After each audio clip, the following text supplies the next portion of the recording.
સુરતની હજીરા વિસ્તારમાં બાઇક ચાલક ખુલ્લી ગટરમાં પડી જવાથી તેનું મોત નીપજ્યું હતું। મામલો 3 દિવસ પહેલાનો છે। 3 દિવસ પહેલા કમકમાટી ભરી ઘટના બની હતી।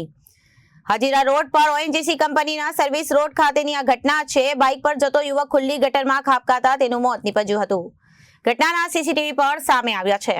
સુરત શહેરના હજીરા વિસ્તારમાં બાઇક ચાલક ખુલ્લી ગટરમાં પડી જવાથી તેનું મોત નીપજ્યું હતું અને મામલો 3 દિવસ પહેલાનો છે। 3 દિવસ પહેલા આ ઘટના બની હતી। હજીરા રોડ ઉપર ઓએનજીસી કંપનીના સર્વિસ રોડ ખાતે આ ઘટના બની હતી। બાઇક ઉપર જતો યુવક ખુલ્લી ગટરમાં ખાબકાતા તેનું મોત નીપજ્યું હતું। ઘટનાના સીસીટીવી પણ સામે આવ્યા છે। તંત્રની બેદરકારીને કારણે એક યુવકે જીવ ગુમાવ્યો છે। મોડી રાત્રે સર્જાયેલા અકસ્માત બાદ સવારે યુવકનો મૃતદેહ મળી આવ્યો હતો। ઘરે પરત ન ફરતા પરિવારજનો યુવકની શોધખોળ કરી રહ્યા હતા।